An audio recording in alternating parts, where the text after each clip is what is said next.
Hi everyone, thank you so much for tuning in to lesson number 11. Today we have a special lesson because we're going to learn two expressions.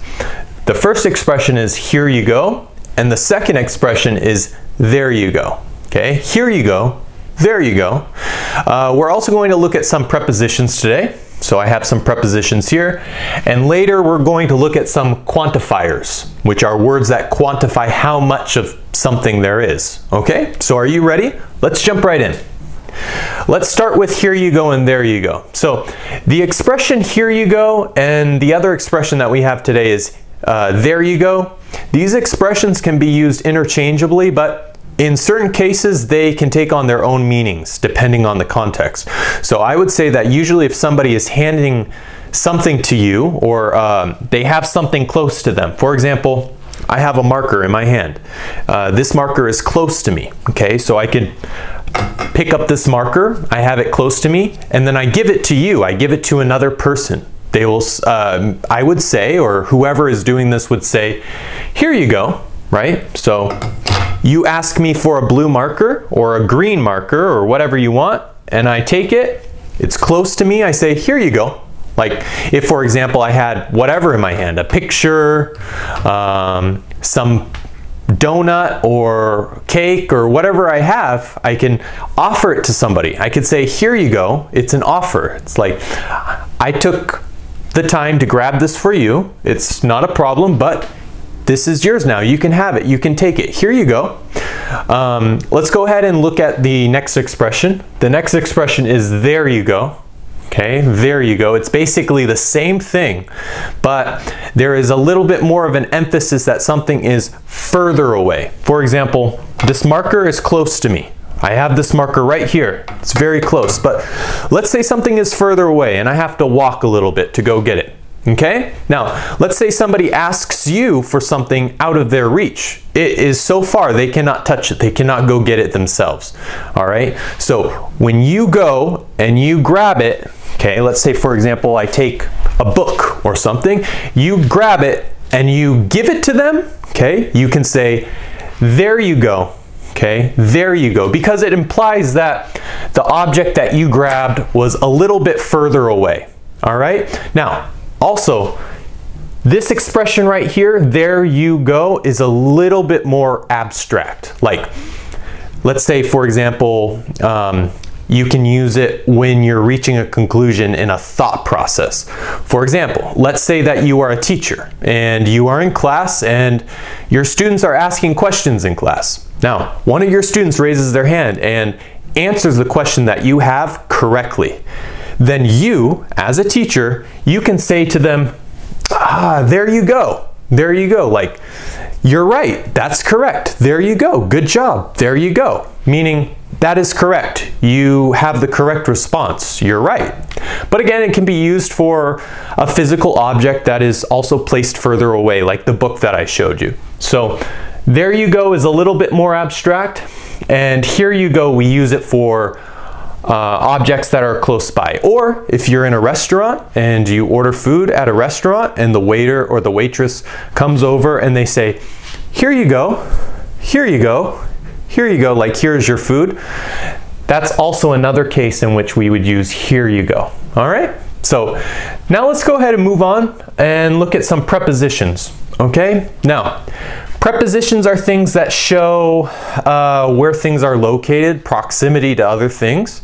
So let's go ahead and look at them. In. All right, so the first one that we have is in.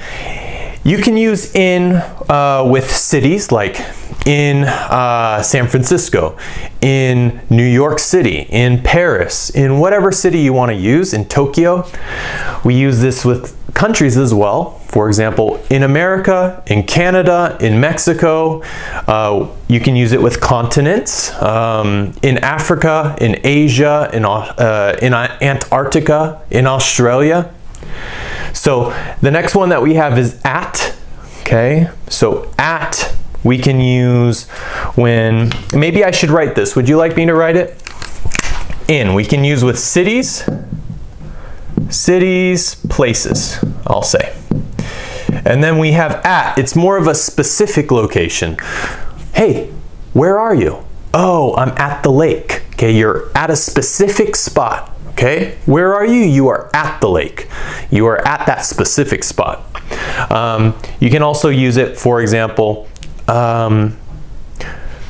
where is your house? Okay, it's at the river. Or you can say it's at the school. It's at the bridge. You know, you name a specific location in your town or in your city or in a place, and people can locate that place, wherever it is, and this helps to identify that it's a specific place. Okay, when we say at somewhere, it's more specific than in. Okay, then we have near. Okay, so I'll put specific, more specific. Okay, so then we have the word here, near. Okay, near is like close to. Okay, that's a synonym. We could say close as well. Close. It's close to you. For example, this marker is close to my face. See how close it is? It's very close. You can also use near. So it's near my face, it's close to my face. You choose whichever word you want. And then we have next to. Okay, so let's say you have a house right here, and there is another house next to it. Okay, so next to means right next to something. For example, I can stand here and I can be on the right side of the screen from how you're looking. I'm on the right side of the screen. Okay, but if I stand right next to myself, right here, I'm on the left side of the screen. Okay, I'm on your left side of the screen. Okay, here I'll stand in the middle. I'm in the middle of the screen. So that's next to, next to. Then we have behind, meaning in back of you. Okay, so that's another way to say it. We could say behind, or you can say in back of. In back of. So, for example, you have a car here. Okay, I'm not good at drawing, guys, right? And the car is going this way. And then in back of you, or behind you, you have another car. Okay? It's also going that way. So this is behind or in back of, right here. Okay? And then we have in front of, which is the opposite. Okay, so this one, for example, this car is in front of this car. Okay, so this car is in front of this car. And then we have on top of. Okay, on top of. So that just means something is above you. Okay, so on top of. For example, there is a cat on top of this house. Okay. All right, I hope that's a good cat. Okay. There's an animal on top of this house, on top of, at the top, okay? Then we have under. Okay, under means below. So that's another word you could say. Under means below. Okay, so under the house. Okay, under the car. Below the house, below the car. Below my feet, there is cement. Okay, below my feet, there is also a carpet. Okay, so below, it means under something. Then we have far from. For example, that just means there's a big difference. For example, Africa is far from North America. South America is far from Asia, etc. We're talking about distances. Mars, the planet Mars, is far from Earth. Okay, so far from. Across. Okay, across. Let's say you have a street right here. Okay, here's a street, and you have a tree right here, and then across from the tree, you have, I don't know, you have people. Okay, you have maybe 1, 2, or 3 people. Okay, so that means across. Okay, across. So across from me right now is a camera. Across from me is, you know, how I'm recording this video right now. I have a computer and I have a camera across from me. Okay, across. Then we have inside. Inside means like in the interior of something, inside the house, inside the car, or you could say outside. Generally, when we say outside, we mean outside the house, outside where there's trees, outside where there's rivers, outside where there's weather, you know, outside it rains, outside it snows, outside it's hot, outside it's cold. So outside just means outside of the house, in the environment, okay? All right, guys, so let's move on from prepositions, which help you locate things. You know, you find where they are in proximity to another thing, including yourself. But now we're going to look at quantifiers. So I'll turn like this. We have a few quantifiers, and they go from a lot to very, very, very little. Okay, so let's look at a lot. So we have loads of, tons of, bunch of, okay? Jeff Bezos, okay, Jeff Bezos is the richest person in the world, or we can also say Elon Musk, he's also very rich. Jeff Bezos and Elon Musk have loads of money, or you could say tons of money, or you can say they have a bunch of money. You choose what expression you want. Loads of, tons of, and a bunch of means a lot, a lot, a lot. And then we have a lot of, okay? A lot of is, you know, we have loads of, tons of, and then we have a lot of, shrinks a little bit, gets smaller, a lot of. And then we have so much, so many. Again, it shrinks a little bit, so much, so many. Then we have too much. For example, you're eating food and there is too much food in your plate. You can't finish your food because there is just too much, okay? So we would say too much food, okay? Or maybe something is too much money, okay? Too much money, it's expensive. A number of, okay, so we have too much here, and then we have a number of something, okay? So then we have some also shrinks a little bit, and then we get into the smaller numbers, okay? Like a few, okay? We have a few, and then we have little, right? Little. And then we have a little bit of, okay? A bit of, bit. And then we have barely. Barely means almost zero, okay? Almost nothing, okay? So then we have a bit of, which is like that, and then we have barely, and then we have hardly, and then we have not or no, which means zero, nothing. And then not any means nothing at all, okay? So we have loads of, tons of, bunch of.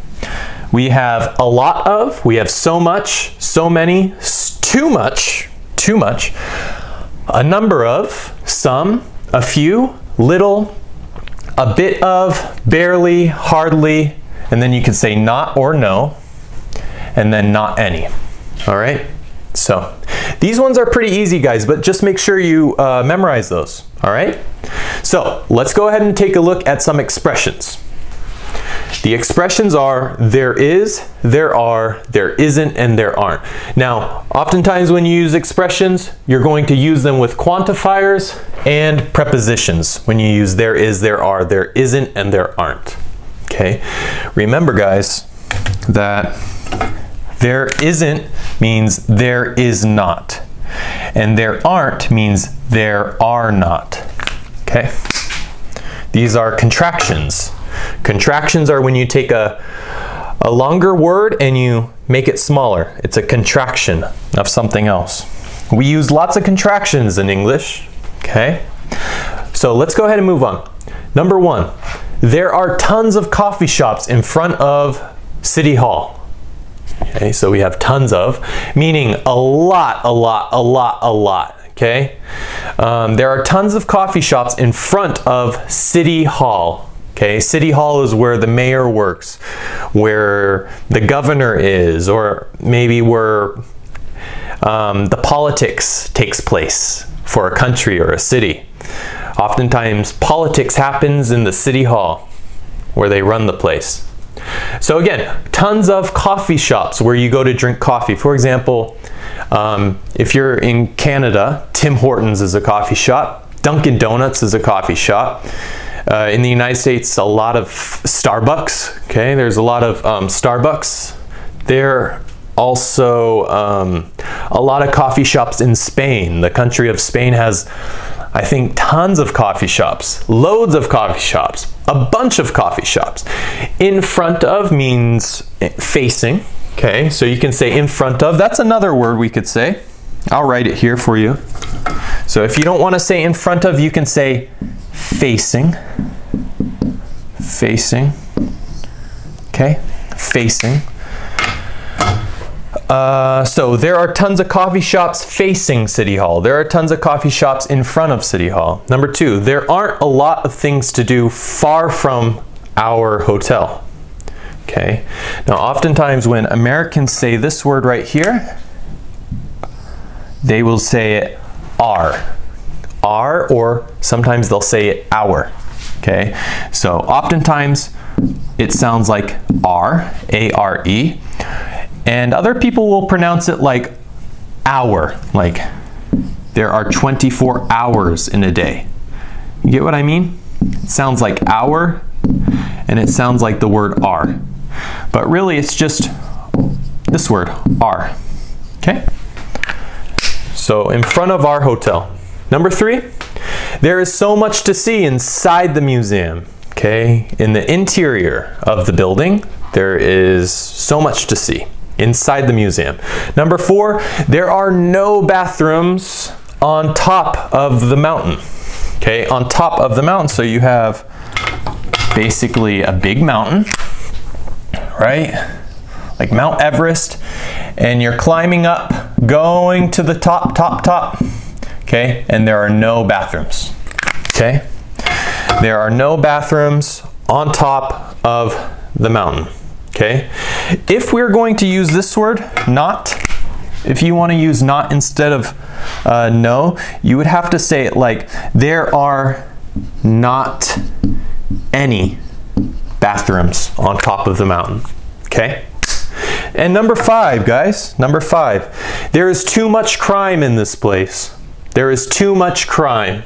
All right? There's a lot of but you're expressing there's too much crime. It doesn't feel safe to you. Okay? So anyways, guys, those are the prepositions, the expressions here you go, there you go, and the quantifiers. Okay? And the expressions there is, there are, there isn't, and there aren't. Okay? So I think that's it for now. Thank you so much for watching this lesson. I hope this lesson wasn't too hard for you guys. I hope it was easy to follow for you. So in any case, I'll see you in the next lesson, okay? Take care. Bye.